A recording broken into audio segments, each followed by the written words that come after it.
Olá pessoal, tudo bem? Sejam bem-vindos a mais um conteúdo do podcast do Davis Tomé. Eu sou o Davis Tomé e hoje, mais uma vez, conteúdo aqui muito bom mesmo. Estou aqui hoje com meu grande amigo, muito tempo atrás, Breno Oliveira. Ele é historiador e professor de filosofia.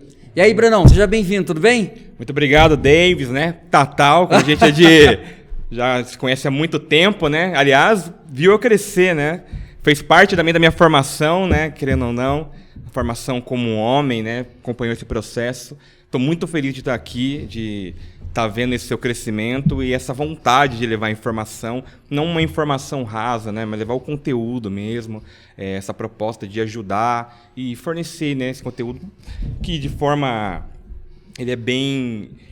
Você não sei se tem essa intenção de ser instrutivo, mas acaba sendo. Porque todo conhecimento nunca é perdido, né? Legal. Então, é um prazer estar aqui novamente. Muito obrigado.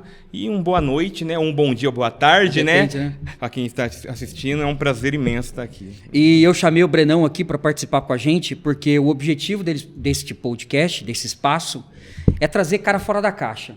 E o Brenão é um cara que cada vez mais ele tem... Eu tenho até uma música para você, só não posso colocar aqui, senão leva um strike no YouTube. Mas tem isso ainda, né? Mas não vou me adaptar, não vou. É a música pra você, né, Brunão? É a música pra você, né? Tem uma coisa que eu não gosto, né, que eu estou aprendendo, é as definições, né, e as caixas, né? A gente tá... A filosofia é isso, né, Tatal? Pra filosofar. Hoje nós estamos aqui pra filosofar. Filosofia é isso, é você romper, de alguma forma, o que a sociedade está querendo colocar você também. Mas por que eu estou aqui? Mas por que é assim? Por que somos assim? E, Brenão, eu acho assim, por mais que tem gente que pensa assim, pô, vocês estão filosofando, mas filosofia não tem filosofia que não tem definição. Ninguém está certo, ninguém está errado. Exatamente. Mas o objetivo, dos objetivos de filosofar é você pensar. Você refletir, você tem que colocar sua mente para pensar. Eu acho que você se desenvolve quando você começa a pensar. Não é verdade? Sim. E eu já quero mandar uma bomba aqui para você, Brenão. Bora, vamos lá. Quero começar com a seguinte frase, tá? O homem nasce bom, a sociedade que o corrompe... Quem que é esse autor? Jean-Jacques Rousseau. Beleza. Ou o homem é mau por natureza, a menos que precise ser bom. Eu acho que quem disse isso foi Maquiavel. E até se encaixa um pouco pro lado cristão, né? Tem tudo a ver, né? Ou o homem anda no escuro se cagando de medo. Iron Maiden. A banda da minha adolescência. Já foi no show da Iron Maiden, cara. Muito bom, muito bom. Mas, Brenão, vamos lá. Você como um professor hoje, um cara que lê muitos livros, né? Às vezes eu tô lendo alguns autores. Sim. E eu pergunto pra você. Sim. Eu mando mensagem. Qual foi o último que eu falei com você mesmo? Foi o Spinoza. Isso, que eu vi o Spinoza. Spinoza, ele tem uma... Eu vi que ele é polêmico. Ele foi até expulso da Igreja Católica. E da comunidade judia também, da Holanda. Pela maneira que ele apresentou um Deus, que ele falou, não, esse Deus aí que vocês estão falando... É diferente, Deus está em todas as coisas. Todas as coisas, Deus, tudo contém Deus e Deus contém tudo. E tiraram o cara fora. Aí eu perguntei para você, né? Brenão, qual que é a ideia desse cara? Que ideia maluca, uma ideia... Faz sentido até um pouco, né? Sei lá, não vamos discutir isso hoje aqui, mas assim, Brenão, o que eu queria saber de você é, a primeira pergunta, o homem é mau de natureza ou a sociedade o corrompe? É uma reflexão, né? É um debate que a gente tem dentro, não só da filosofia, sociologia, nas áreas humanas, né? Até dentro da própria academia, né? Quando a gente fala academia, o ambiente acadêmico, da faculdade, artigos, que existem aqueles que apoiam a ideia de que o homem nasce bom e tem aqueles que apoiam que o homem não nasce bom, e isso baseado, né, embasado em filósofos, como tem filósofos que falam que o homem ele não nasce bom, né? Eu penso parecido com Rousseau, que o homem ele é corrompido, de certa forma, pela sociedade. E aí você pode pensar em vários elementos da sociedade. Por exemplo, você pode pensar na questão da propriedade privada. Porque pensa comigo, agora eu vou dar um dilema moral aqui agora. Quando alguém rouba o celular de alguém, se esse cara mata a pessoa que ele vai roubar, ele é um assassino, né? Se a pessoa roubou o celular e essa pessoa que teve o celular roubado vai atrás e mata ele, então ele está certo, porque roubou o celular dele. Então, o que é importante aí não é a vida, o que é importante é a propriedade. Então, houve uma... Se você pensar nessa questão também da propriedade privada, estou colocando só um elemento, tem outros também.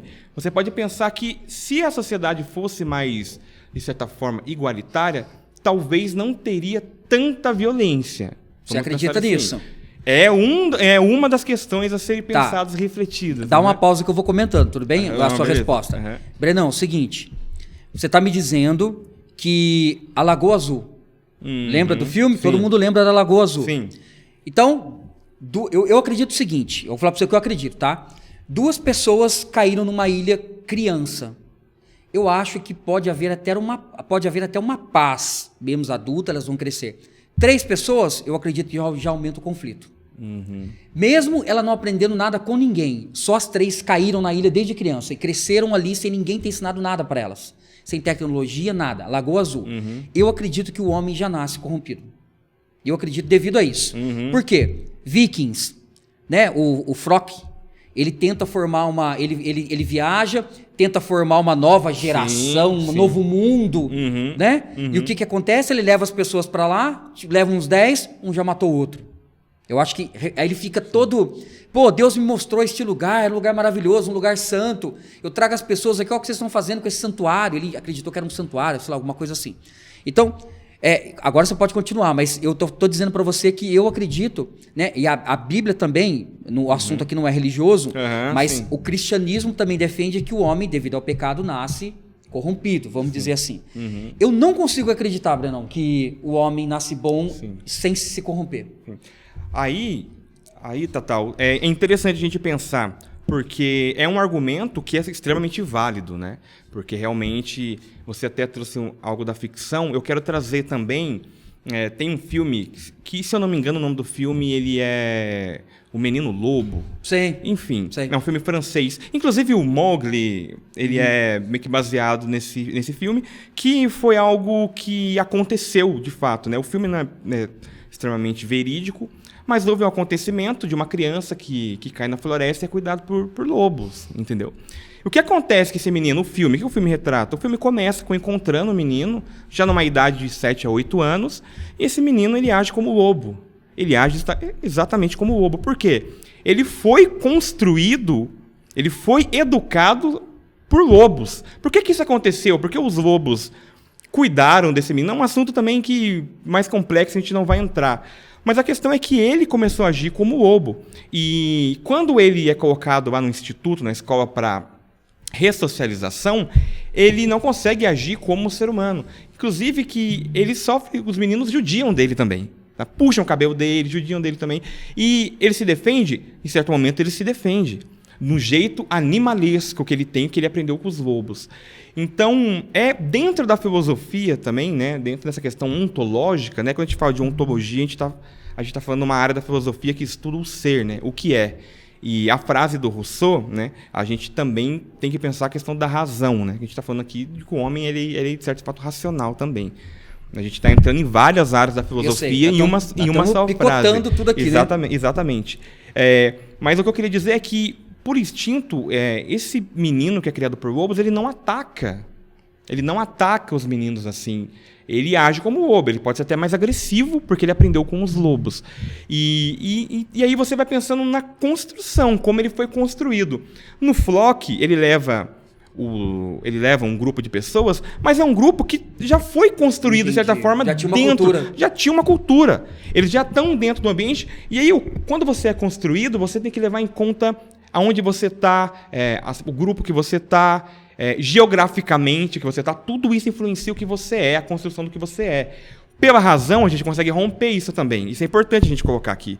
Porque mesmo que você é colocado você é construído de uma maneira moralmente errada e você tem contato com um outro tipo de moral, que já aí também é uma discussão polêmica, né? Qual é a moral correta?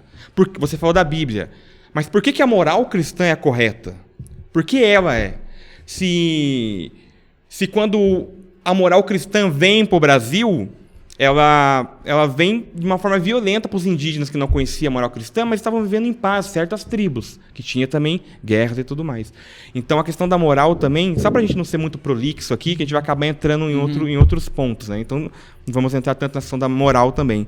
Mas a questão é que o que você é muito definido no contexto que você está e no contexto que você está construído. Então, por isso que eu acredito que a sociedade, as convenções... Quando o Rousseau fala de sociedade, a gente tem que entender também as convenções sociais. Porque fica muito amplo, David, se você falar sociedade o corrompe. Mas aí, qual sociedade? Porque tem sociedade que, se você matar por vingança, tinha isso. O Antigo Testamento tinha lá, olho por olho, dente por dente. Então, era moralmente correto a vingança. Então, o que é corromper? Então, a gente começa a entrar... a filosofia é maravilhosa por causa disso. E a gente vai entrar... O que é corromper e que sociedade estamos falando? Então, por que eu acho que o homem nasce bom? Porque, na minha opinião, Davis, o homem ele nasce ele nasce como se fosse um nada. Ele precisa se tornar algo. Tá, então vou complicar a pergunta. Beleza? Nós pegamos 2 crianças e colocamos em Marte. 10 crianças colocamos em Marte, beleza? Você acredita que a sociedade lá, daqui 200 anos, 300 anos, estará um pouco parecido com aqui? Ou vai ser todo mundo bom? Cara, essa questão do si é complexo mesmo, né? A gente pensar como seria. Porque não dá muito para saber, porque realmente você vai colocar crianças lá sem um padrão. Que você está defendendo que a cultura é que ajuda a corrupção, vamos falar assim. De certa forma. A cultura ajuda tudo, vamos falar, a verdade é essa. A cultura molda, é uma forma, a cultura, vamos colocar assim. Tá, então, e como é que você vê dessa forma? Você acredita que uma nova cultura seria criada?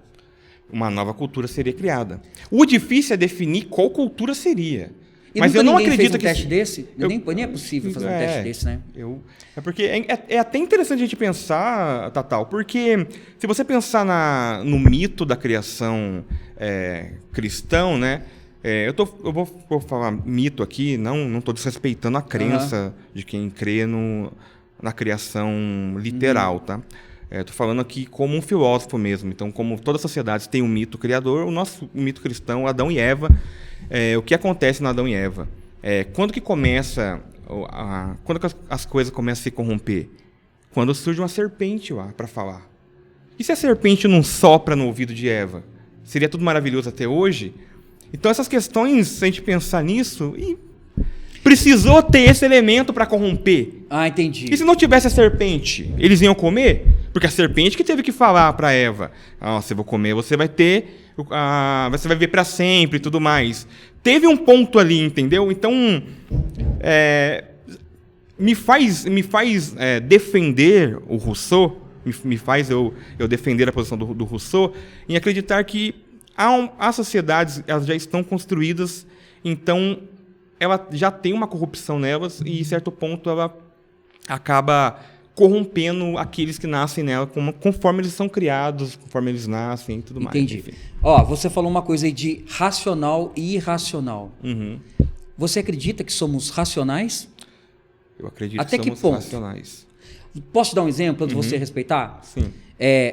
Eu estava num evento, beleza? E estava todo mundo comportado, sentado na mesa.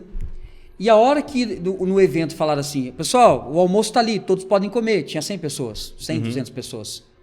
Viraram um bando de animal. Até um amigo meu, que a gente fala muito de filosofia também, chegou em mim e falou assim: você viu que bando de animais? Como? Ele fica pé da vida. Ele fala: como que nós somos racionais? Olha aqui o bando de irracional. Só foi falar da comida, olha aqui a bagunça, que foi todo mundo correndo, atropelando o outro aqui para comer. Até que ponto nós somos racionais e irracionais? Olha, Tatal, essa pergunta ela é muito interessante. Ela me lembra Mahatma Gandhi. Por que ela me lembra Mahatma Gandhi? Não sei se para quem não sabe, Mahatma Gandhi é um dos grandes líderes da nossa história. Ele lutou pela libertação da Índia, né, contra o Império Britânico. Ele era indiano, ele era advogado também, ele tinha formação e era hindu. E o Mahatma Gandhi, ele acreditava na resistência não violenta, né? Nenhum tipo de violência. Por mais que o Império Britânico matasse, não, a gente não vai resistir com violência, com paz. Tanto que ele andava de peito aberto mesmo, nas passeatas e tudo mais. Eu li um livro do Mahatma Gandhi, né? Não um livro que ele não escreveu um livro específico, mas ele escrevia artigos para revistas, cartas também, e foi um compilado que eu li. E ele fala algo muito interessante, né? Que existe 2 instintos que são muito fortes no ser humano. Qual que é o primeiro? O sexual. Aliás, o primeiro seria a questão da fome, né? Você está falando da pirâmide de Maslow. A pirâmide de Maslow, talvez você tenha mais conhecimento que eu, né? Que é o que eu tô trazendo algo que o Gandhi falou. Que, mas você está batendo com a pirâmide de Maslow. Inclusive, eu vou trazer uma psicóloga aqui para explicar porque eu detalhadamente a pirâmide de Maslow. Mas está batendo, tá? Tem tudo a ver. Perfeito. É que realmente eu não sou da psicologia e tudo mais. Mas o Gandhi fala que você tem o instinto, a fome, né? Todo mundo precisa comer, é um instinto. Por que a gente fala que o animal é irracional? Se um cachorro está com fome, e se você colocar um prato de comida, e você vai chegar e falar para ele, ô Rex, se você comer aqui eu te mato, sabe? Ele nem a questão dele entender a linguagem, não, mas ele não quer saber. O instinto dele, da fome, é muito maior que qualquer coisa. Ele vai comer. O ser humano não. O Gandhi fala que a nossa razão, a gente consegue controlar a fome, e o impulso sexual também, que é um impulso biológico, né? O impulso sexual é um impulso biológico. As necessidades primárias. Exatamente. Ele diz isso, que a gente controla as necessidades primárias. Ele não só diz, como ele prova na vida dele, porque ele já era casado e faz abstinência sexual, celibato por escolha, e faz o grande jejum dele, o famoso jejum dele. Ele faz um jejum e para provar isso, que a nossa razão, a gente consegue controlar esses instintos. Aí uma experiência minha do Breno, eu também gosto de um cara chamado Lev Tolstói, né? Um grande escritor russo, né? Também ativista, que era amigo do Gandhi, eles conversavam por cartas. E eu fui por 7 anos vegetariano, né? 7 anos sem comer nada de carne. E no começo eu até pensava, cara, será que realmente é possível, né? E eu parei, né? Fui parando aos poucos, né? Diminuí o consumo. E os escritos do Tolstói, o Tolstói também era vegetariano, e ele também fala do controle a você conseguir resistir a comer algo que você gosta muito. E eu resisti, eu sobrevivi, encontrei as outras opções. E pra gente que é cristão, o domínio próprio. Talvez seja o domínio próprio. Sim. E esse domínio próprio, como é colocado, para mim é também a razão do homem, entendeu? A razão do homem que controla os impulsos racionais e selvagens. Só que aí entra em questões complicadas, né? Porque a razão ela é inata ao homem, porque a gente entra na questão de corromper também. Porque o que seria inata? Ele nasce já com uma certa racionalidade para resistir a essas coisas, ou ele vai construindo essa racionalidade, entendeu? É também um debate interessante sobre isso. Mas o seu debate, eu vejo que o homem, a razão, ele pode ser racional a ponto de controlar impulso, sim. Só que porque eles não controlam, talvez até áreas da psicologia talvez expliquem melhor. Tem um filme, não sei se você já assistiu, Precisamos Falar sobre Kevin. Não. Esse filme, eu não quero me refutar aqui, né? Mas o que acontece nesse filme? Uma mãe tem um filho e esse filho nasce psicopata. Desde criança, esse menino faz um inferno na vida da mãe e do pai. Ao ponto, ninguém ensinou ele isso. Quando ele começa a ter a construir essa consciência, ele começa, desde pequeno já... Cara, tem uma cena que ele quebra o próprio braço, porque ele odeia o pai. Ele é apegado muito à mãe, né? Ele quebra o braço e fala que o pai quebrou o braço e dá maior P.O. Ele quebra o próprio braço e incrimina o pai. É um negócio de louco. E aí daí você vai entrar numa questão patológica da mente, né? Psicopatia, que já são doenças, né? Entendi. Então, nessa área eu não vou explorar a psicologia. Entendi. Mas que é interessante a gente pensar. O menino nasceu, teoricamente, ruim. Violento. Entendeu? É spoiler, né? Não sei se... pode falar. O que acontece no final do filme? No final do filme, o menino adolescente, ele comete um assassinato em massa na escola. Ele planeja e mata vários alunos na escola, né? Com flechas. Né? E é um filme que... Baseado em fatos reais, o filme. Não é baseado em fatos reais esse filme, não. Apesar que deve ter muito. Brenão, eu acredito assim, o que não nos deixa perfeito são nossas emoções. Eu acredito que a gente falha devido às emoções. Sim. Vou te dar um exemplo. Você sabe que você tem que guardar dinheiro. Por que você não guarda dinheiro? Porque você foi dominado pela emoção. Comprou. Por isso que compra, agora eu vou entrar no compra é emoção. Beleza? Todo mundo sabe que todo mundo tem que emagrecer. Por que você não emagrece? Porque você vê, acha interessante, acha bonito, acaba cedendo pela emoção. Não pela fome. Ah, não, mas não estou falando dessa fome. Porque a fome ali, essencial, primária, é para se alimentar. Exatamente. Beleza? Você se alimenta, come o básico. Não, mas a gente come pro prazer. Então, eu acho que isso deixa o homem falho. Mas, ao mesmo tempo, já imaginou o homem sem emoção? Já imaginou o homem? São 10 horas, 3 minutos e 45 segundos. Hora de tomar banho. São meio-dia e 35 minutos e 23 segundos. Preciso comer 100 gramas de comida. Esse é o homem totalmente racional, totalmente razão. Já imaginou uma vida, uma máquina? Então, eu acho que eu não tenho definição para isso. Porque ao mesmo tempo que eu acho que nós precisamos ter razão, viver na razão, porque se você viver na razão, você vai ser um cara próspero. Você vai fazer tudo certo, vai guardar dinheiro, vai comer, vai ser magro, vai etc e tal. Mas ao mesmo tempo, que graça que vai ter sua vida se você não tiver emoção, se não tiver paixão. Exatamente. E eu falo para você, a gente é filosofia, a gente não tá aqui para definir nada, né? É filosofar. A gente tá aqui para pensar, né? Convidando todo mundo a pensar com a gente também. Isso é muito importante, um exercício muito importante. Dá licença um pouquinho. Inclusive, você que tem uma definição diferente, vai nos comentários aqui, né, Brenão? Deixa a sua ideia aí, deixa o que você acha, o que você acredita, que o Brenão vai estar passando lá, eu vou estar passando e vamos trocar ideia, entendeu? Essa é a Não ideia. existe o certo e o errado. A gente quer ouvir a sua opinião e tá tudo, vamos debater. É isso. Vamos pensar, né? A gente constrói a partir das opiniões e dos pensamentos diferentes, né? Isso que a filosofia propõe também, né? O pensamento crítico também, né? Não concordar com a gente é muito importante. É um exercício... É o que a gente trabalha em sala de aula também, né? Não é definir um pensamento, mas é você saber pensar.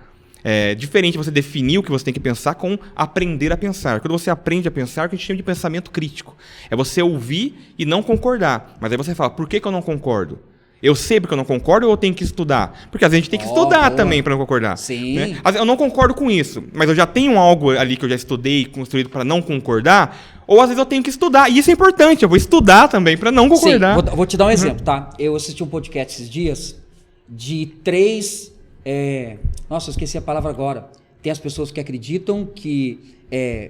criacionistas. Criacionistas, sim. Beleza? E evolucionistas, beleza? Então, tava até o Rodrigo Silva lá no meio do debate. Então tinha um biólogo, Rodrigo Silva, que é o cara que tem autoridade para falar, e tem mais um cara lá que eu acho que meio que era astronauta, tipo isso. Sim. Os 3 cristãos, eles tipo assim, eles estavam debatendo se Gênesis foi literal. Ou não, sim. Beleza? Os 3 têm autoridade para falar, mas os parâmetros que eles usaram não me convenceu. Sim. Então, por que eu estou falando isso? Porque eu estou falando assim, às vezes eu tenho que estudar, eu estudei, eu vejo o que aquele cara disse, aquele cara estudou, aquele cara é autoridade naquele assunto, mas eu não concordo com ele. Então, eu tenho o direito de discordar. Tem total. Não é só porque ele estudou, mas eu também... Opa, peraí, você não pensou nisso. Às vezes você fala, cara, você está falando uma coisa aí que você não me convence. Seu argumento seu argumento é religioso, não é científico. Exatamente. Isso é um dos motivos que você não concorda. Importantíssimo. Ou para ele vai falar, David, o seu argumento é científico, o meu é religioso. Não é verdade? Mas agora, Brenão, dando continuidade. Eu só queria voltar. Pode voltar. Só queria voltar o que você falou da razão e emoção. Eu sou um cara que penso exatamente como você. Eu sou um cara, né, apesar de professor, né, professor da área das humanas, eu sou um cara que eu amo a arte, né? Eu sou um cara que eu sou um apaixonado. Eu me considero uma pessoa apaixonada, eu me considero um amante, né? E para mim a emoção, né? A emoção, ela invoca também a paixão, né? Até que tem gente que fala que a paixão, até o próprio Nietzsche, né? Um filósofo Friedrich Nietzsche fala que a paixão é uma espécie de loucura, né? Porém, sem a emoção, sem a paixão, sem o sentimento, né, que graça teria a vida? Né? Não teria a poesia, não teria os filmes, não teria a música, você se emocionar, ou você chorar, ou você sentir na pele, seja as coisas mais simples, do vento batendo no seu rosto, e você se emocionar com algo, ou você ver um filme, uma música que bate em algum ponto que você chora, entendeu? Você não associa essas emoções aos nossos erros? Ou você acha que a gente erra por causa dessas emoções Eu também? acho que a gente erra sim por causa das emoções. Às vezes a gente comete coisas porque está apaixonado por algo, ou porque algo pegou a gente. E eu não estou falando a paixão no sentido afetivo, amoroso, também acontece, né? Mas às vezes tem coisas que você te pegam, sabe? Tem coisas que te pegam de uma forma que muda essa forma de agir, sabe? E essa forma de agir pode ser considerada um erro, né? Dependente do contexto, entendeu? Seja na questão de alimento, não sei. Eu imagino que a publicidade, Davis... Eu assisti uma série que chama Mad Men. Eu aconselho todo mundo a assistir essa série. Todo mundo deveria assistir. O que é o Mad Men? Ele se concentra numa empresa de publicidade na década de 60, 70 em Nova York, epicentro ali da publicidade, onde tudo estava acontecendo, tudo começa a acontecer, e o Don Draper, né, que ele é o protagonista, cara, as conversas que ele tem para vender um produto, para criar uma marca, para criar um logo, para convencer, cara, ele convence os Estados Unidos que fumar é bom. Ele convence todo mundo a comprar o Lucky Strike, que era o cigarro que ele está vendendo lá, entendeu? E como ele trabalha a emoção, como ele olha e ele fala, cara, ele pega direto na emoção. E o que acontece? Outro spoiler. Temporadas no futuro, ele é processado por instituições de câncer, porque um monte de gente começa a morrer de câncer, entendeu? E só que no primeiro episódio ele consegue fazer grande parte da sociedade americana acreditar que fumar é algo incrível. Vai te deixar incrível, vai te deixar elegante, e é bom, entendeu? Eu acredito que essas pessoas, elas pegaram o segredinho. Ah, sim. Sabe? E ele passa eu esqueci a palavra agora, mas ele passa a controlar. É um tipo de controle. Totalmente. Você descobriu a chave, você controla. Exatamente. Né? É o que as vendas fazem hoje, né? Vender emoção, então as pessoas tentam vender, as pessoas tentam mexer com a tua emoção para que você compre. É o que a instituição, igreja, não estou falando agora, né, gente, da fé de ninguém, é bom deixar claro isso. Estou falando agora de história, dados históricos, como eu sou historiador também. A Idade Média, né, o que alguns chamam até a Idade das Trevas, a igreja controlava o conhecimento pela emoção também. Era um dos pontos, entendeu? A questão do céu, o inferno era muito forte, entendeu? A questão do bem e mal. E por que o que rompeu com isso foi o iluminismo? Que é um movimento da razão, que vem com os filósofos da razão. Por que iluminismo? Era trazer luz a isso. Gente, não, vamos pensar. O pensamento, é muito interessante esse debate, Davis, porque a razão, ela acaba indo de encontro também com a emoção. E é uma forma de você controlar a emoção também. Agora, qual que é o ponto de controle? Qual que é o ponto ético das duas coisas? Aí, eu acho que para mim a linha é tênue. Achar esse equilíbrio, né? Da razão e emoção. Porque o controle pela emoção, acho que a gente vê até hoje, né? Talvez a gente é controlado pela emoção muitas vezes. Né? Ah, sim. Brenão, em tudo isso que a gente está falando, agora eu queria falar um pouco de Salomão, tudo é vaidade. Ixi. Sabe, realmente, esse dia eu estava até refletindo, sabe? Se você tiver tudo aquilo que você desejou ter, você acredita que a vida perde a graça? E passa a ser tudo vaidade? Olha, Davis, eu acho que eu chego a pensar que sim, cara. Você acha que nós precisamos de algo para almejar, algo para conquistar? Um exemplo, tá? Eu vejo que isso, às vezes, talvez isso aconteça com vários artistas. Uhum. Ele chega a um ponto tão grande de conquistei tudo, tenho o que eu quero. Ele já teve tantas mulheres que ele passa a ter homens, porque perdeu a graça, porque a mulher que ele quer, ele consegue ter. Uhum. E aí perde tudo a graça, o cara vai lá e pá, se enfia em drogas ou suicídio. É uma questão existencialista, né? De você pensar qual a razão da existência. Porque se você pensar que hoje estamos numa sociedade, né?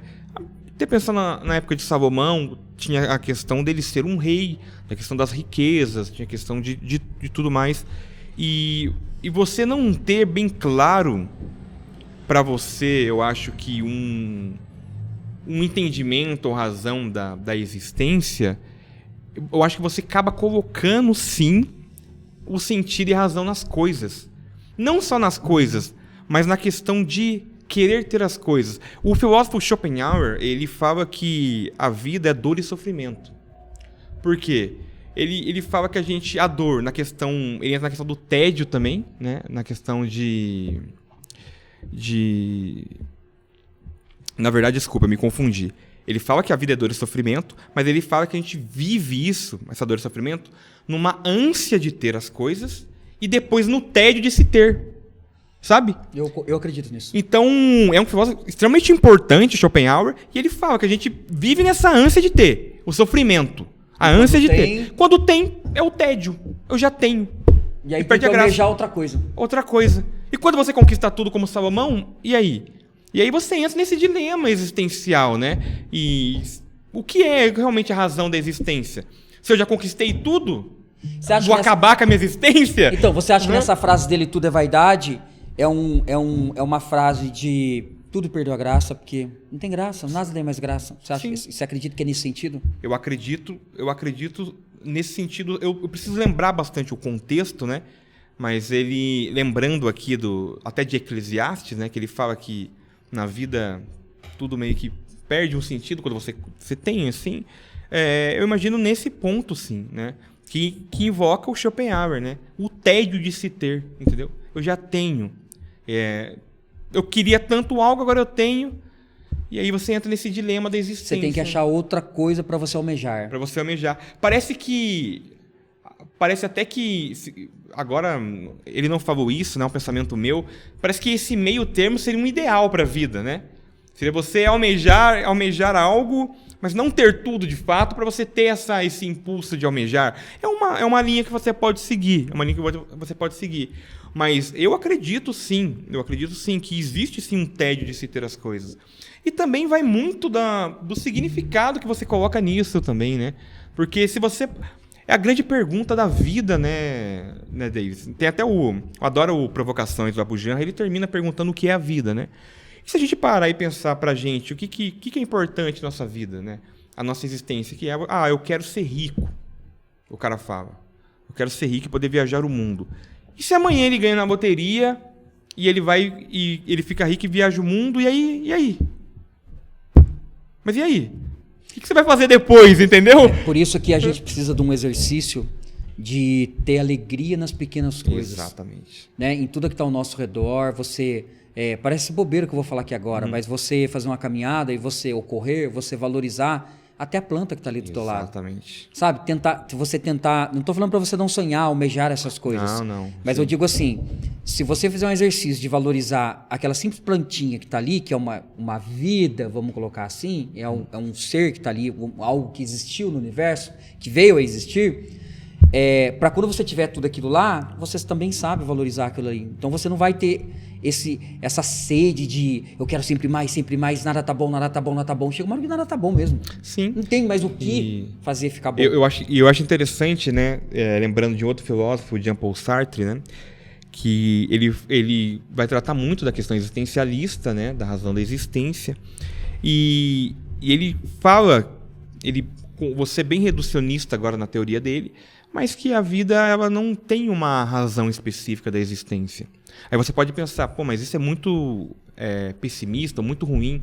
Mas não. A partir desse ponto, dele falar que não existe um objetivo específico da existência, tudo se torna importante e urgente. Tudo é importante. Você correr na rua e ver a planta, ou você ter que abraçar um amigo ou falar com um amigo, a vida é urgente. Ela não tem um objetivo, mas ela está ali para você apreciar tudo, entendeu? Você apreciando tudo, você está dando o seu significado para a vida. E quando você dá o seu significado para as coisas mínimas e as coisas grandes, eu acho que daí dificilmente você cai nessa questão do e aí não tem mais razão para viver, e aí tudo perdeu a graça, porque você mesmo dá o valor devido a tudo aquilo que está à sua volta. Voltando um pouco, misturando todos os assuntos. Uhum. É muita razão você falar que tudo é vaidade? Faltou emoção? Acho que faltou emoção, né? Faltou emoção, faltou né? Um pouquinho da paixão, né? Faltou um pouco. Igual o filme que eu gosto muito, Sociedade dos Poetas Mortos, né? Ele fala, né, que a engenharia, a administração, são ciências extremamente importantes para que a sociedade, né, prossiga, cresça. Mas a poesia, o amor, a emoção, a paixão, são coisas que se vale a pena viver. Então, é isso a nossa linha. E seguindo essa linha, você acha que o homem precisa de um toque de loucura? Eu sou um cara que apoio totalmente esse argumento. Para mim, precisa de ter um pouco de loucura no homem, sim. Senão vai cair nisso que você falou no robô. Você precisa fazer certas coisas malucas, Davis, para a vida. Vou dar um exemplo. Eu estava 31 dias no Amazonas. Acabei de voltar. 31 dias no Amazonas. Eu peguei, comprei uma passagem e eu fui. Aí vão falar, Breno, foi maluco. Você tinha roteiro? Não tinha roteiro. Eu aluguei um Airbnb e fiquei. Fui em tribos, andei. Você tinha roteiro? Não tinha roteiro. Cheguei lá e pensei o que eu vou fazer, entendeu? E você pode pensar que isso foi algo... É o seu toque de loucura? Esse foi o toque de loucura, foi. Eu peguei e fui. Foi bom pra você? Foi maravilhoso. Eu voltei uma outra pessoa. Experiências incríveis, né? Não dá pra falar tudo aqui agora sobre isso, mas desde a experiência espiritual que eu tive lá também. Foi incrível, foi maravilhoso tudo. Eu voltei uma nova pessoa. E eu não fui irresponsável a certo ponto, né? Eu não larguei tudo, eu não tinha dinheiro, enfim... Mas foi uma loucura. Eu peguei e fui e fiquei 31 dias, entendeu? No Amazonas, na cidade de Manaus, saí de Manaus, fui para a Floresta Amazônica. Então, assim, eu imagino que precisa de certos momentos de loucura. Eu acho que a gente não coloca um toque de loucura com medo de errar. Eu acho que a gente cresce com medo de errar. E quem se arrisca tem mais chance de dar certo. E aí você passa a vida inteira sem se arriscar. E aí você não sabe se você dá certo ou não. E, às vezes, a hora que a gente está velho, você se arrepende. Eu creio. Eu não quero sentir esse arrependimento. Devia ter arriscado. Exatamente. E não dá tempo de voltar mais. Exatamente. E uma coisa, Brenão, que eu lembrei agora, que é interessante, sabe? Você vai ficando velho, você vai ficando mais velho. Quando você é jovem, você não valoriza muito o tempo. O tempo é o tempo. Mas você vai ficando velho, você vai valorizando mais o tempo. O tempo passa a ser a coisa mais importante para você. E aí você quer fazer as coisas em menos tempo. E aí você começa a entender os faraós. Por que eles queriam tempo? Né? Eles gostavam tanto da vida, eu acho que eles queriam viver mais, e eles tinham condições, vamos dizer, financeiras para isso, que a ponto de embalsamar o corpo para que um dia houvesse uma tecnologia para voltar à vida. O que ele queria? Tempo. E aí você começa a pegar, olhando para o outro lado. Eu sou um Davis muito assim, tá? Eu sou um Davis ciência, religião, tá? E aí você pega por outro lado, o que mais as religiões oferecem? Tempo. A salvação é tempo. Vida eterna? Vida é tempo. Entende? Você vai para um paraíso com, sei lá, 70 virgens, vai sentar na mesa com Odin, jantar na mesa com Odin, alguma coisa. Valhalla. Tipo assim, você começa a analisar, tudo gera em torno do tempo. Então você começa a ver que a coisa mais importante é o tempo. E agora voltando lá, né? E a loucura, esse é o problema de você não ter um toquinho de loucura com juízo. Existe a loucura com juízo. É o tempo passar e não dá tempo. A hora que você vê, fala, já não dá mais tempo. Você citou Nietzsche aí, sabia? ele fala que em toda razão, olha que interessante, tudo se completando aqui. Em toda razão há um pouco de loucura, e em toda loucura há um pouco de razão. Sabe? E, Davis, eu tenho 28 anos, cara, eu sou jovem. Mas eu acho que, eu tenho certeza que é uma lição que eu aprendi. Tô aprendendo, né? Eu sou muito novo, eu tô em construção. Mas a questão do tempo, para mim, eu acho que eu, por ter tons de loucura muito altos em mim, né, eu aprendi essa questão do tempo, para mim, é muito importante. Porque o tempo tá passando. Eu não tenho mais tempo para perder. Eu não tenho tempo para não me arriscar. Eu não tenho tempo para ter medo de errar. sabe? E não é ser irresponsável. Eu acho que quando você é honesto com aquilo que você acredita e aquilo que você sente, né? Agora vamos colocar emoção e vamos colocar razão. Nós somos um ser íntegro, né? A gente não comentou sobre isso. A gente colocou razão e emoção, mas nós somos um todo. Nós somos um ser integral. Nós temos a razão e a emoção também. Você falou, seria horrível ser só razão. Ser só emoção seria o mundo ia estar sem pé, sem cabeça. Então, para mim, eu não tenho mais tempo.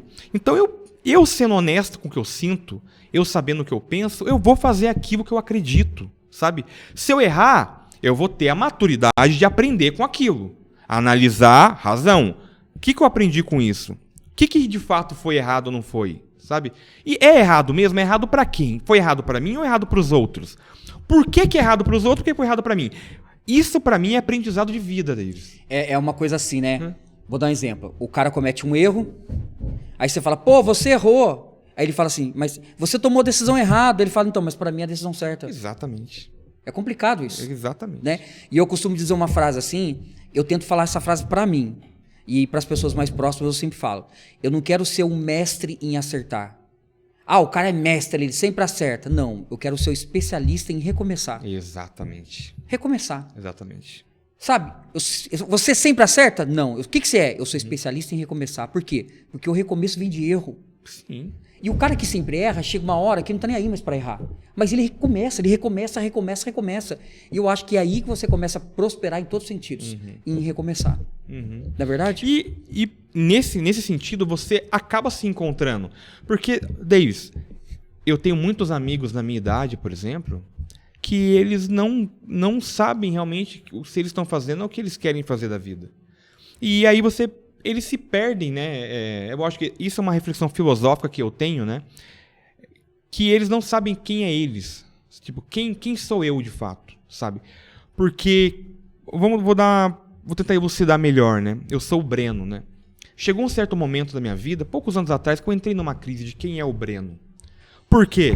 Eu sou uma pessoa espiritual, hoje, né? Sou uma pessoa bem espiritual. E como você me conhece há muito tempo, eu era uma pessoa muito religiosa, eu cresci na igreja. E eu cresci seguindo passo a passo os preceitos da igreja, sabe? Do jeitinho que a igreja me ensinou, a instituição do qual eu participava, eu segui à risca, eu segui a cartilha do crente, sabe? Eu não estou falando que é certo ou que é errado aqui, sabe? Eu estou falando que chegou um momento da minha vida, né? Principalmente isso explodiu mais na pandemia, que eu falei, quem é o Breno? Eu não sabia quem era mais o Breno. Porque o Breno seguiu a cartilha, seguiu aquilo que foi ensinado para ele. Então eu virei a chave da minha cabeça.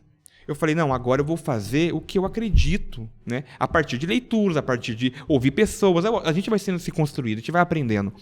Eu vou fazer o que o Breno quer fazer. O que o coração do Breno pede, o que a mente do Breno pensa, o que o Breno acredita. Nesses poucos anos que eu comecei a fazer isso, eu errei pra caramba. Acertei também. E só que o que acontece? Com 28 anos, eu sou uma pessoa realizada no que eu faço. Eu encontro significado, né? Eu falo para você, o amor da minha vida é a educação, é a escola, né? Espero estar fazendo meu pós-doc no futuro, entendeu? A vida acadêmica. E em outras áreas da minha vida também eu fui me encontrando e ainda tô construindo. Por quê? Porque hoje eu faço isso. Hoje eu me permito errar. E eu tive que recomeçar também muitas vezes. E eu, com 28 anos, sei que eu vou ter que recomeçar muito, Davis, sabe? E teve pessoas que decepcionaram comigo. Teve pessoas que se magoaram, sabe? A gente não controla como as pessoas sentem. Só que a gente controla como a gente lida com tudo. E isso que você falou, eu quero ser também. Vou guardar isso pra... Eu sempre pensei em recomeço. Eu tenho um texto. Eu escrevi um texto, né? Eu gosto de escrever poemas e tudo mais, sobre recomeços. E essa frase sua me coube assim de maneira incrível. Eu quero ser mestre especialista em recomeçar. Porque assim a gente vai construindo o que a gente é mesmo, né? É uma questão filosófica, uma questão ontológica, uma questão racional e da emoção também. E perdendo o medo de arriscar. Perder o medo. Você não pode ter medo. Uhum. Verdade. Eu trago aqui nesse espaço tem um empresário que vem aqui e ele diz muito isso, né? Que ele na última vez que ele teve aqui, ele disse assim, o risco é pouco, nós temos medo. O risco é baixo. E você não se arrisca, o risco é baixo. E te coloca um risco desse tamanho aqui, ó, que você deixa de arriscar. Ele diz no sentido de, financeiramente, de arriscar, montar algo, de criar algo, né? Sim. Enfim. Breno, qual o futuro do homem para você? O futuro do Como é que você vê o homem no futuro? Você vê com a tecnologia, agora chegando esse chat aí com uma inteligência artificial absurda que o Elon Musk fez, que tá todo mundo comentando, todo mundo preocupado, mexeu com a bolsa de valor, mexeu com o comércio, mexeu com tudo, tá todo mundo preocupado. Cara, e agora? Quem tiver inteligência artificial no seu negócio vai sair na frente. Sim. Como é que você vê o homem? Você sabe, David, que nós historiadores, a gente não gosta, né? A gente não trabalha com previsões, né? A gente estuda o passado, analisa o presente para tentar ter uma ideia do que pode acontecer sem fazer previsão. Muitos pensadores fizeram previsões e erraram, muitos acertaram, né? Exemplo que eu dou para você da tecnologia, o próprio economista e filósofo e sociólogo, o Karl Marx, ele pensava uma sociedade que a tecnologia ia evoluir muito, ia assumir posições de trabalho, né, de produção, dando mais tempo para o homem dedicar à família, dedicar ao lazer. Não aconteceu, né? Não, pode acontecer. Pode acontecer. Mas não dessa forma. Só que 50% dele tá certo. Exatamente. Vai ocupar o espaço? Vai. Mas não vai ser pro homem ficar com a família. Exatamente, entendeu? Porque depois a gente vai entrar, acho que, em outras questões aí. Mas a questão eu penso assim, eu acho que nós estamos vivendo, né, uma grande evolução tecnológica, assim, né? A gente teve a grande revolução científica de Copérnico na Idade Média e tudo mais. Agora, se a gente pegar mais recente aqui, a década de 90, 2000, né? Eu jovem, né? Jovenzinho aqui, eu vi de um celular de... Raras pessoas tendo um celular tijolo, hoje tendo um smartphone. Um celular, do seu relógio. Relógio. E isso aqui, em pouquíssimo tempo, transformações enormes. E eu creio que a cada vez mais as evoluções tecnológicas vão diminuir o espaço de tempo, entendeu? E aí o futuro do homem, o que eu penso? Mas está acontecendo ao contrário, né? Desculpe te interromper. Depois você me deixa eu voltar aqui, que eu tenho uma coisa para falar aqui. Não. E o que eu penso sobre isso? Eu penso que a gente vai ter que ter uma revolução ética e moral. Né? O que seria ética e moral? Porque se você tem um chat que conversa com você, se você tem um carro da Tesla que dirige sozinho, se você vai ter drone, se você vai ter que ter uma forma de pensar sobre essas coisas também. Porque se um carro da Tesla mata alguém hoje, e aí? Quem que você vai se responsabilizar? Sabe? Então eu acho que vai ter que ter... Já tem filósofos fazendo isso. A gente vai ter que reformular uma ética, a ética e moral da tecnologia, entendeu? Eu não sei que a Skynet cria uma consciência e começa a dominar a gente, mas vai ter que ter uma reformulação do pensamento ético. Aí eu já falo até de legislação. Imagina, você vai ter que criar um panorama de leis para isso, dessas mudanças. E o homem cada vez mais se tornando descartável, né? Eu assisti uma série, não vou saber o nome agora, que cada episódio ele faz um teste psicológico. É muito louco. Legal. Aí, olha o teste que ele fez, para você ver como que estão as coisas. Ele pegou 4 mulheres solteiras, beleza? E colocou 2 homens e um bot, um robô. E aí, os 3 homens ficavam escondidos, tipo assim, ficavam lá atrás, e ela falava uma pergunta, ela ia escolher um dos 3 para sair. Então, 2 eram homens e 1 era um robô. E aí ela fazia uma pergunta: o que vocês gostam de comer? Aí 2 homens respondiam e o bot respondia. O que ele queria testar? Será que vamos chegar nessa situação, nesse ponto, onde um robô consegue conquistar uma mulher a sair? Você acredita que 2 mulheres não escolheu o bot, escolheu o homem, depois o homem veio, ele falava, é um teste, parabéns, tal, não sei o quê, e 2 escolheram o bot. Imagina, você tem que ver a decepção da pessoa quando ele vem cá, vou apresentar para você quem você escolheu.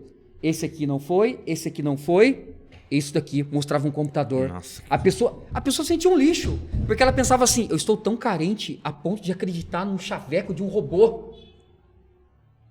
Mas por outro lado, um robô conseguiu fazer isso.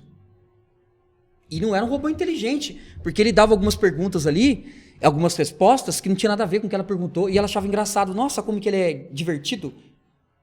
Né? Nossa, como que ele é diferente, divertido. Deve ser muito louco sair com esse cara, porque esse cara vai fazer eu rir pra caramba. E acabou escolhendo a pessoa. É engraçado, né, que o que a gente sempre conversa sobre isso, né, é a capacidade da inteligência artificial de desenvolver a criatividade, desenvolver, né, a sensibilidade. Mas você vê um teste desse, né, cara, é realmente assustador, né? Teve a polêmica agora, há pouco tempo, do software e das ilustrações, né? Você acompanhou isso aí? Não. Um software, não vou saber o nome, que você falava lá... Tem dois. Tem um que você falava que você queria, ele desenhava, Pato Donald pulando de bug jump, sabe? Ele fazia ilustrações do Pato Donald pulando de bug jump, sei lá, algo absurdo. Cavalo com cabeça de rã e perna de não sei do que, na Disney. Aí ele criava isso, entendeu? Que tentava criar dessa forma. O algoritmo ia... Simpson lutando com... macaco. Com macaco, do planeta dos macacos, do César. Ainda você poderia ainda pontuar o personagem. É uma inteligência artificial. E aí a outra, que foi mais polêmica, é uma que você colocava uma foto sua e ele criava vários tipos de ilustrações lindíssimas e diferentes formas de arte com uma foto sua, entendeu? E deu uma polêmica dos ilustradores, né? Cara, é tão difícil o trabalho de ilustrador, de desenhista. Os caras lutando e chega um software e faz isso rapidamente, sabe? Então, assim, já é uma discussão frequente. Já vai entrar naquele ponto, né? A arte é real ou não? É complexo, cara. É complexo. Talvez eu seja até um pouco saudosista nisso, mesmo jovem, de querer sempre estar do lado humano, né? Eu acho que a humanidade... Não a humanidade do homem, mas a humanidade, aquilo que nos compõe, que está em nós, eu creio que é algo único, que é algo que você não cria, não repete, né? A gente pode até falar de identidade, é igual clonar. A gente pode clonar você, só que o outro Davis não é você. Você pode morrer e se clonar. Só que não é você. O Davis morreu. Isso que é outra coisa, entendeu? Breno, você falou de clone aí, às vezes eu jogo essa bomba assim no meio, né? Dos meus amigos que são cristãos evangélicos. Eu falo assim, sabe qual é o preconceito do futuro? Uhum. O preconceito da igreja do futuro imagina o seguinte, chega o Breno clonado, beleza? E o Breno quer aceitar Jesus. O Breno quer, beleza, quer salvação. Uns vão se levantar e falar assim, ele é clonado, ele não vem de Deus, ele não merece a salvação. Esse é o real, esse foi feito por Deus. Pelo amor de Deus. Aí o outro chega e vai falar, não, ele não merece, ele foi feito por mãos humanas, foi criado pelo homem, então ele não merece, ele não é criatura de Deus. É um preconceito do futuro. É um preconceito, um preconceito do futuro. A gente está falando de clone aqui. E se você... A outra tem a questão polêmica da criação, né? Se você acredita no criacionismo, Deus só criou com as mãos dele uma pessoa, que foi Adão, né? O resto foi reproduzindo a partir, né, do processo natural. Breno, antes que dê o nosso tempo, eu preciso te fazer essa pergunta. Quem é Nietzsche? O que Nietzsche defende? O Nietzsche. O que Nietzsche defende? Quem é esse cara? Contra a igreja? Qual é a ideia que esse cara traz? É muito complexo, Davis, eu chegar aqui e falar para você, Nietzsche defende isso. Porque a própria proposta do Nietzsche, ele mesmo se torna contraditório em alguns pontos. Porque essa era a função dele, né? Era fazer você romper uma moral imposta. O Nietzsche, ele foi filho de pastor, né? E ele tem um livro, O Anticristo, que eu acho um livro incrível. Por que O Anticristo?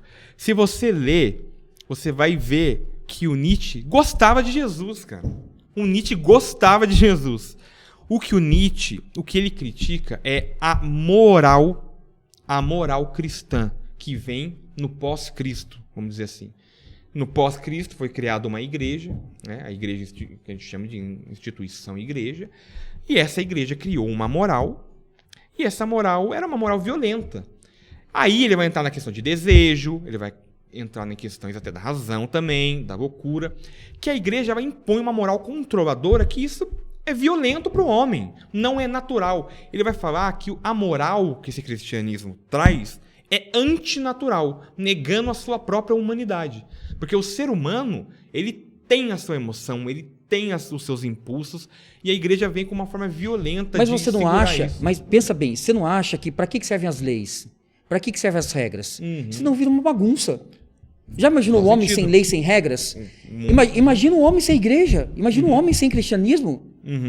Cara, a igreja segura o descontrole emocional do homem. Eu acredito. Então, eu acho que... Eu concordo com ele. Sim. Mas eu acho que a igreja também... Eu acho que fica 0-0. Porque eu acho que a igreja também ajuda a sociedade. Sim. Então, a questão é... Eu também acredito... Ele não fala nada disso? Ele não defende esse lado?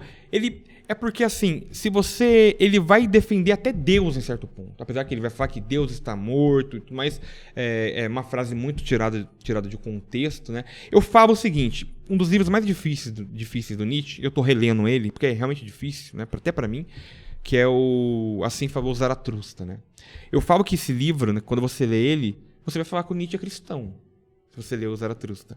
Se você lê o Anticristo, você vai falar que o Nietzsche é um cara bem magoado com a igreja, com coisas que ele passou da igreja. E eu acredito, Davis, que a instituição também tem os seus benefícios, né?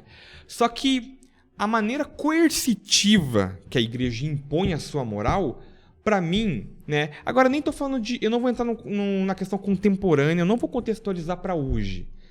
Mas essa questão da culpa cristã, que todo mundo tem a culpa e essa culpa é sua e você tem que pedir perdão, né?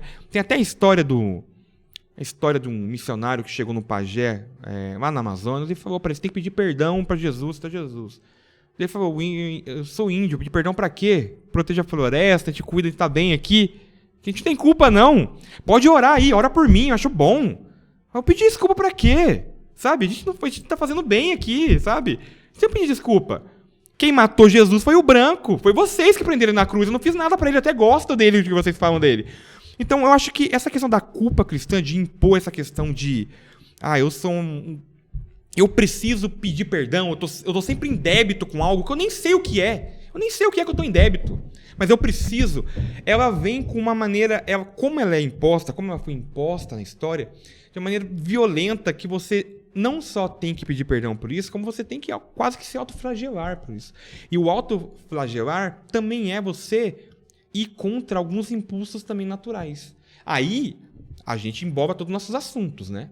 A razão controla? Controla. A igreja, ela é um instrumento de controle? Ela foi um instrumento, ela é um instrumento de controle também. Porque a moral dela controla sim. Você tem um padrão moral ali. E esse padrão moral você não pode fazer tal coisa, você não pode sentir tal coisa, porque isso é considerado pecado. Então, se você faz... Tem certas coisas que a igreja definiu como pecado, né? E aqui a gente está falando, o Nietzsche está falando de uma igreja ortodoxa, né, Davis? Né? Houve reformas de igreja, houve reformas de pensamento. A gente está falando de uma igreja bem ortodoxa, uma igreja muito mais... nessa questão impositiva de dogmas morais, muito mais dogmática que hoje, né? Hoje, a gente tem reformulações do pensamento do cristianismo. É bom deixar isso claro. Então, o que o Nietzsche está criticando ali, primeiro vamos contextualizar que o Nietzsche está no momento de uma igreja muito dogmática e esse dogma controlava as pessoas. Controlava até a forma que ela tinha que gastar o recurso financeiro dela, entendeu? Só que ele vai entrar muito na questão mais realmente do sentimento do homem, do desejo do homem, sabe? O homem se violenta, ele se nega, ele nega essa identidade em prol dessa moral que diz que ele tem que ser assim, senão ele vai ser punido, entendeu? Foi bem reducionista o que eu falei aqui. A gente poderia fazer um podcast só do Nietzsche, porque vamos fazer. Ele é maravilhoso, eu amo o Nietzsche, ele é um dos meus filósofos preferidos, que eu estudo até hoje, leio até hoje, a gente podia falar várias... Ele é considerado como o filósofo da teoria do martelo, né? Por que teoria do martelo? Porque todas as linhas filosóficas que vêm diante dele, ele pega e destrói com tudo. Ele fala, quero saber dessa baboseira aqui. Ele fala, cara, no livro dele, Crepúsculo dos Ídolos, que eu acho que é o livro que deveria começar, todo mundo quer ler Nietzsche, começar pelo Crepúsculo dos Ídolos, minha opinião. Ele fala que o Sócrates era feio. Tipo assim, até dá vontade de rir. Ele vai criticar o Sócrates, né? Sócrates, que eu gosto muito do Sócrates, muito importante para a filosofia ocidental, Mas ele critica o Sócrates e fala, vou ouvir o Sócrates, o Sócrates era feio, numa sociedade grega que valorizava a beleza, o corpo físico do homem. Então, tipo assim, o Nietzsche tem dessas também. Entendi. Essas críticas pessoais dele. Ele não tá muito preocupado também em estruturar algo incrível, apesar que ele estrutura teorias incríveis, mas ele faz a crítica dele, ele fala que o Sócrates é feio e ele destrói tudo que vem antes dele. Não, a minha filosofia é essa aqui. Eu vim para refutar tudo e estabelecer um novo padrão moral a partir da minha filosofia, entendeu? E eu acho que isso que é incrível do Nietzsche, é fazer a gente... Porque o Nietzsche ele vai bater muito na tecla do Übermensch. O que seria o Übermensch? Uma palavra alemã que é o super-homem. O que é o super-homem? É a superação de nós mesmos. E superar nós mesmos, a gente acaba superando uma moral que é imposta. Aí vem a crítica à igreja também. Se o homem ele nasce debaixo da moral cristã, para ele conseguir o seu máximo, ele vai ter que superar essa moral de certa forma, entendeu? É refutável? Imagino que você tem na sua cabeça vários pontos para se refutar, e compreensível. Mas só para a gente entender um pouquinho só da vasta obra do Nietzsche, ele traz um pouco disso, né? Entendi. Brunão, só para a gente finalizar, talvez não tenha muito a ver com filosofia, mas eu queria saber a sua opinião. Se houvesse vida lá fora, beleza? Se houvesse, há essa possibilidade. Ninguém diz que sim. Um diz que sim, outros dizem que não. Ninguém prova nada, tá? Vamos supor, você acredita que seriam seres tão superiores que eles não estão a fim de perder tempo com a gente? Por quê? Porque se perder tempo com a gente é como se eu ensinasse matemática pro meu cachorro. Você vai ensinar matemática pro seu cachorro? Não. Você olha e fala, cara, você não tem capacidade o meu intelectual, você não tem intelectual para isso. Então, vamos supor, você acha que existe uma vida inteligente que olha pra gente e fala assim, não adianta tentar consertar ali. Porque eles não têm... Não adianta eu falar pro cachorro não fuçar no lixo. Não comer osso. Ele vai fuçar no lixo. É a natureza dele. Aquilo ali é ele. Por mais que eu pegue ele e falo, não faz isso. Aí eu treino o meu cachorro. Olha que interessante. Eu treino o meu cachorro, ele não faz isso. Ele vai ter um filhotinho. O filhote vai fazer. Eu vou ter que treinar, chega uma hora que não, é a natureza deles. Entendi, é a natureza deles. Você acredita nisso? Ou você acha que não, somos seres, somos assim mesmo, e tá tudo bem, e etc. Você acha que se existe vida, seriam capazes de... Eles nos veem assim? Seres inferiores, a ponto de nem querer se aproximar de nós porque não tem jeito? Davis, eu acredito, né? Vamos à primeira polêmica, né? Eu acredito, não há comprovações, mas eu acredito sim que há vida fora da Terra. É pela probabilidade. Pela né? probabilidade, porque... A matemática, se for pela matemática, ela diz que sim, pela probabilidade. Seria muito inocente pensar um universo que até então é considerado infinito, né? O James Webb saiu há pouco tempo encontrando novas constelações e planetas. No futuro vamos encontrar mais. Tem na nossa própria constelação lugares que a gente não chegou ainda. Então, eu, Breno, particularmente, acredito sim que há espécies de vida, sim, em outros pontos do universo. Só que eu não acredito nesse ponto de ter a vida tão evoluída a ponto de olhar para a Terra e ter preguiça do homem, sabe? Eu entendo essa preguiça do homem, né? Às vezes, a gente tem pessoas que se esforçam em não querer mudar, se esforçam em não querer aprender, que cansa, né? Que cansa. No posicionamento é compreensível. Mas eu também acredito que para tudo há um jeito, né? E eu não acredito que há seres... eu acredito que possa haver seres mais evoluídos com a gente. Na questão tecnológica. Mas não nos vê dessa forma. Mas não nos vê dessa forma, né? Eu acho muito louco o papel da arte. Toda vez que a arte mostra uma sociedade, sei lá, nos últimos filmes que eu vi nisso, você pode até pensar em Wakanda ou Atlantis do Aquaman, né? Que são tecnologias avançadas, que criam energias sustentáveis e algo incrível. É ficção. Mas eu acredito que possa ter alguma sociedade que descobriram uma forma sustentável de fontes de energia inesgotável, sabe? E estão conseguindo sobreviver disso. Ou formas de vida totalmente sem consciência também, que são organismos que estão por aí. Eu acredito que pode ter de tudo, na verdade, pelo tamanho do vasto universo. Mas eu não acredito que tem algum alienígena que olhe em um homem e raça humana. Vamos falar de terráqueo, estava de alienígena, tem que olhar como terráqueo, né? E tenha, preguiça mesmo, sabe?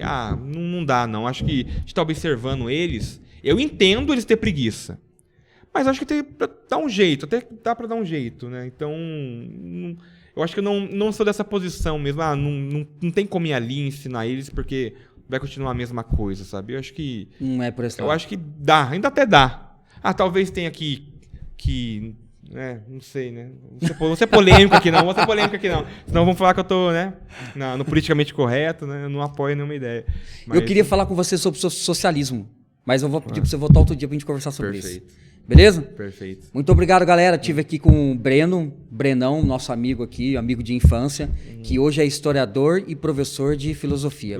É um cara que pensa fora da caixa, um cara que lê muito, e eu acho que é muito bom a gente conversar com essas pessoas, entender, né, pessoas que pensam diferente da gente, pessoas que nos trazem algo que a gente talvez nunca imaginou ouvir ou ver, né? Sim, sim. Muitos leitores, muitos livros que você citou aí. Mas é isso aí. Então fica para a próxima, Brenão. Socialismo? Prazer. Socialismo na próxima, vai ser bom, hein?